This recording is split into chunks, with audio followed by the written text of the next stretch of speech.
തൃശ്ശൂർ വൻ മത്സരത്തിന് ഒരുങ്ങിക്കഴിഞ്ഞിരിക്കുകയാണ്. തൃശ്ശൂരിനെ സംബന്ധിച്ചിടത്തോളം 3 സ്ഥാനാർത്ഥികളാണ് ഇന്ന് മത്സരത്തിന് നമ്മുടെ മുമ്പിലേക്ക് വരുന്നത്.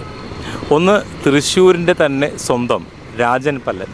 തൃശ്ശൂരിൻ്റെ മുഖച്ഛായ മാറ്റിയെന്ന് അവകാശപ്പെടുന്ന രാജൻ പല്ലൻ കൗൺസിലർ എന്ന രീതിയിൽ ഏറ്റവും നല്ല പ്രകടനം കാഴ്ചവെച്ച ഒരാളാണ്. അതുപോലെ തന്നെയാണ് ആലങ്കോട് ലീലാകൃഷ്ണൻ.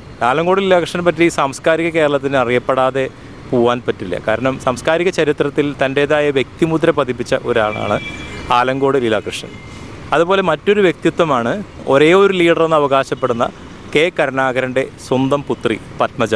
ഒരുപക്ഷെ രാഷ്ട്രീയ നാടകങ്ങൾ ഒരുപാട് കഴിഞ്ഞതിന് ശേഷം BJPയിലേക്ക് ചേക്കേറിയ പത്മജയ്ക്ക് ഇതൊരു സുവർണ അവസരമാണ്. പ്രത്യേകിച്ചും BJPയുടെ MP ആയി മത്സരിച്ച് ജയിച്ച സുരേഷ് ഗോപി ഉള്ള ഈ തൃശ്ശൂർ മണ്ഡലത്തിൽ നിന്ന് തൃശ്ശൂർക്കാർക്ക് ഇവരെല്ലാം പരിചിതരാണ്. നമുക്ക് ഓരോ വ്യക്തികളെ അടുത്ത് പോയി എന്താണ് ഈ മത്സരത്തിൽ ആര് ജയിക്കും, അല്ലെങ്കിൽ തൃശ്ശൂർ ആരാണ് കൊണ്ടുപോവുക, തൃശ്ശൂർ ആരെടുക്കുമെന്നുള്ളത് നമുക്ക് കണ്ടറിയാം, അല്ലെങ്കിൽ കേട്ടറിയാം. എൻ്റെ അഭിപ്രായത്തിൽ കോർപ്പറേഷൻ കോൺഗ്രസ് ആണല്ലോ ഭരിക്കണേ, UDF. അപ്പോൾ UDFനാണ് കൂടുതൽ സാധ്യത. പിന്നെ കുറേ കാലമായിട്ട് കൗൺസിലർ, ചെയർമാൻ, പിന്നെ മേയർ, പ്രതിപക്ഷ നേതാവ്, അങ്ങനെ ബഹുമുഖ കടന്നു വന്നിട്ടുള്ള ആളാണ്. എല്ലാ കാര്യങ്ങളും തൃശ്ശൂർക്ക് വേണ്ടി ചെയ്തിട്ടുണ്ടെന്നാണ് എൻ്റെ അറിവ്. സാധ്യത കൂടുതൽ രാജൻ പല്ലനാണെന്നാണ് ഞാൻ വിശ്വസിക്കുന്നത്. അതിപ്പോൾ ഇവിടെ സ്വാഭാവികമായിട്ട് ഇവിടെ നടന്നുകൊണ്ടിരിക്കുന്നതാണ് കോൺഗ്രസ്സുകാർ ചെയ്തുകൊണ്ടിരിക്കുന്നത്. അതായത് എപ്പോഴും നല്ലൊരു വ്യക്തിനെ മുന്നിലേക്ക് കൊണ്ടുവരില്ല ഇവർ.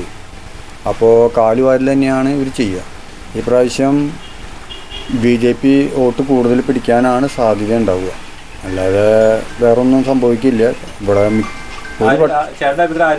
ഒരു പക്ഷേ ആലങ്കോട് ലീലാകൃഷ്ണൻ ജയിക്കാനാണ് സാധ്യത. തുടർഭരണം 100% തുടർഭരണം വരാൻ സാധ്യത കുറവാണല്ല, വരില്ല. കാരണം ജനങ്ങൾ അത്രയും പൊറുതിമുട്ടിയില്ല. ഞാനിപ്പോൾ ഇത് പറയുമ്പോൾ ഞാനൊരു രാഷ്ട്രീയ പാർട്ടിയും ചോട് പിടിച്ചിട്ട് പറയില്ല. നമുക്ക് ഒരു രാഷ്ട്രീയ പാർട്ടിയായിട്ട് പ്രത്യേകിച്ച് മമതയൊന്നുമില്ല. പക്ഷെ പൊതുവെയുള്ള ജനങ്ങളുടെ ഭാഗത്തു നിന്ന് ചിന്തിക്കുമ്പോൾ അതറിയാൻ പറ്റും. അത് ആ ഒരു അഭിപ്രായമാണ് ഞാൻ പറയുന്നത്. നമ്മുടെ അഭിപ്രായത്തിൽ ഇപ്പോൾ BJP ആയിരുന്നാണ് എൻ്റെ അഭിപ്രായം. BJPനാണ് എൻ്റെ നിഗമനം, അങ്ങനെയാണ്. എല്ലാവർക്കും TGS മീഡിയ ന്യൂസിൻ്റെ ഈ യാത്രയിലേക്ക് സ്വാഗതം.